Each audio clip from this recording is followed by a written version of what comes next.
கேட்க வந்தேண்ணா அண்ணன் ராஜேஷ் வீடியோ கேட்டாரு வீடியோ போட்டாரு கொடுக்காரு தெரியுது வரி வாங்க தெரியுது நிதி கொடுக்க தெரியாதா டெல்லியில் கிண்டி அல்வாவை தமிழ்நாட்டுக்கு ஊட்டாது வரியை நாங்க கோடி கோடியா கொடுக்கிறோம் நிதியை நீங்க முக்கியத்தான் தருவீங்களா ஆர்ப்பாட்டம் இது ஆர்ப்பாட்டம் ஒன்றிய அரசை கண்டித்து ஆர்ப்பாட்டம் அடுத்தபடியாக ஆர்ப்பாட்டின் நோக்கத்தினை வலியுறுத்தி தலைமை செயற்குழு உறுப்பினர் அண்ணன் PM சமீலா அவர்கள் பேசுவார்கள். தலைவர் அவர்களின் ஆணைக்கிணங்க நமது மாவட்ட செயலாளர்களின் வேண்டுகோளுக்கு இணங்க கல்வி கல்வி அமைச்சர் அவர்களின் ஆணைக்கிணங்க இங்கே இந்த ஆர்ப்பாட்டத்திற்கு இந்த ஒன்றிய அரசை தலைமை செயற்குழு உறுப்பினர்களே பொதுக்குழு உறுப்பினர்களே ஒன்றிய கழக செயலாளர்களே மகளிரை சேர்ந்தவர்களே அனைத்து அணியை சேர்ந்தவர்களே கழகத்தின் உடன்பிறப்புகளே உங்கள் அனைவருக்கும் ஒன்றிய வணக்கத்தை நன்றியை தெரிவித்துக் கொள்கிறேன். நாடு வஞ்சிக்கப்பட்டிருக்கிறது. நாம் கேட்ட தொகையை பேரிடர் தூத்துக்குடியிலும் சென்னையிலும் மிகப்பெரிய வெள்ளம் பாதித்திருக்கிறது. 37,000 கோடி ரூபாயை நம்முடைய தமிழ்நாட்டுடைய முதலமைச்சர் நம்முடைய தானை தலைவர் தளபதி அவர்கள் கேட்டும் அந்த நிதியை கொடுக்கவில்லை. மெட்ரோவுக்கு 61,000 கோடி நிதி ஒதுக்குகிறோம் என்று சொன்ன நிர்மலா சீதாராமன் இந்த பட்ஜெட்டிலே அதை பற்றி ஒன்றுமே சொல்லவில்லை.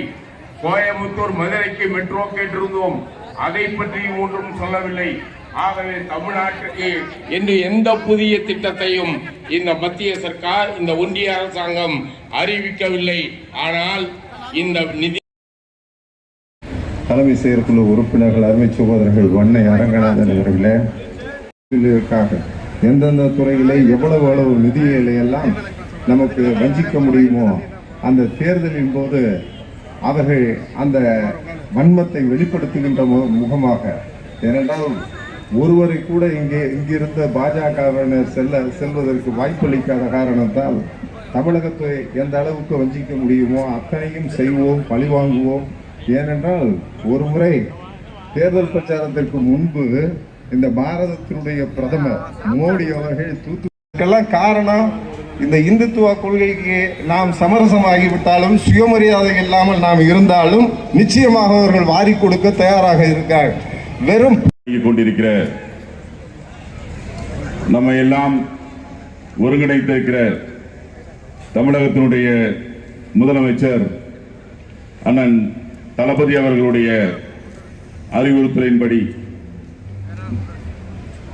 மிக சிறப்பாக செயல்பட்டுக் கொண்டிருக்கிற நமது மாவட்ட கழகத்தினுடைய செயலாளர் அருமை சகோதரர் அன்பில் மகேஷ் பொய்யாமொழி அவர்களுடைய வழிகாட்டுதலின்படி இன்றைக்கு ஒன்றிய அரசை எதிர்த்து நடைபெற்றுக் கொண்டிருக்கிற ஆர்ப்பாட்டத்தினுடைய தலைவர் அருமையனன் மதிவாணன் அவர்களே, ஒன்றிய அரசு 1-2 அல்ல, தினமும் நம்மளை வஞ்சித்துக் கொண்டிருக்கிறது. ஒரு அரசுக்கு எப்படி நல்ல அரசாக இருக்கும்? ஒரு பட்ஜெட் என்று சொன்னால் அது என்ன பட்ஜெட்? ஒன்றிய பட்ஜெட்னா என்ன? அத்தனை மாநிலங்களையும் ஒருங்கிணைக்கிற பட்ஜெட் தான் ஒன்றிய பட்ஜெட்டாக இருக்க வேண்டும்.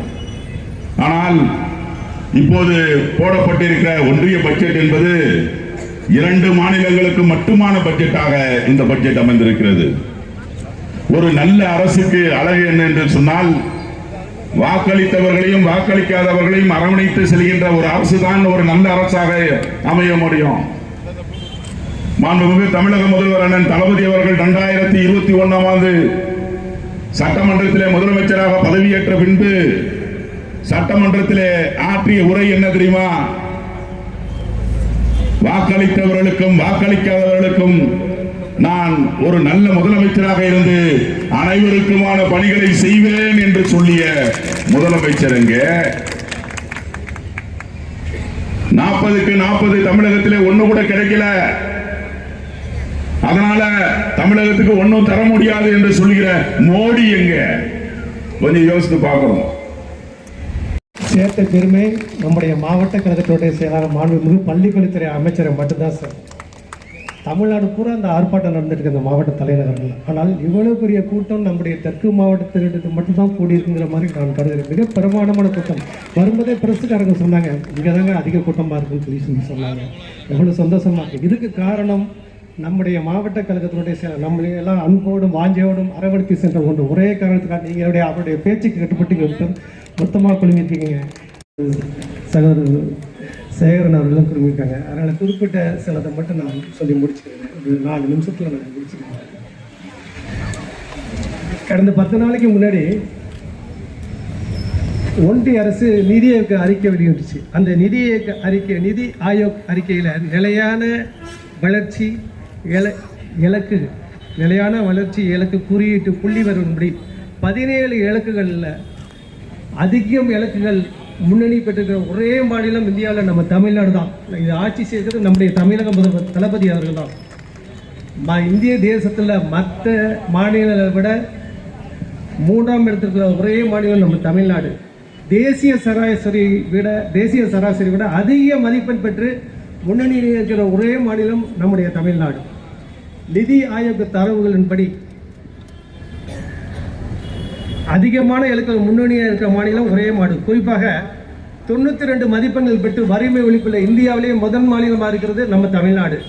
இப்போ ஆட்சி நடத்துகிறது நம்முடைய தமிழக தலைமை தமிழ் ஆட்சியில். பள்ளிக்கல்வித்துறை வச்சிருக்கிறது நம்முடைய அமைச்சர். பள்ளிக்கல்வித்துறை உள்கட்டமைப்புல இந்தியாவிலேயே முதல் மாநிலமாக இருக்கிறது நம்ம தமிழ்நாடு. காலநிலை பருவத்திற்கு ஏற்பட்ட நடவடிக்கை எடுக்கிறதுல 81 மதிப்பெண் பெற்று இந்தியாவிலே 2வது எடுக்கிறது நம்முடைய தமிழ்நாடு.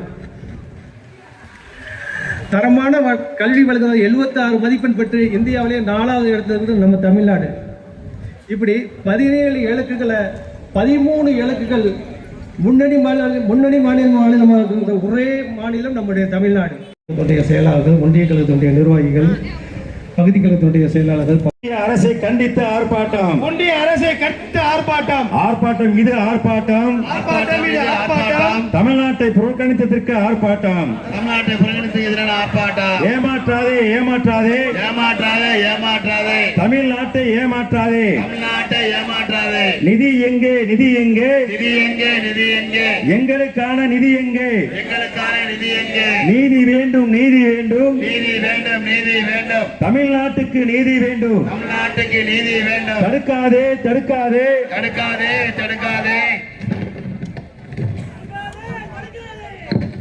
தமிழ்நாட்டு வளர்ச்சியில் தடுக்காதே. ஆர்ப்பாட்டம் இது ஆர்ப்பாட்டம். தமிழ்நாட்டை புறக்கணித்ததற்கு எதிரான ஆர்ப்பாட்டம். ஏமாற்றாதே.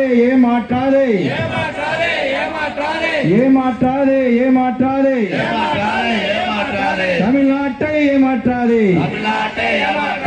நிதி எங்கே?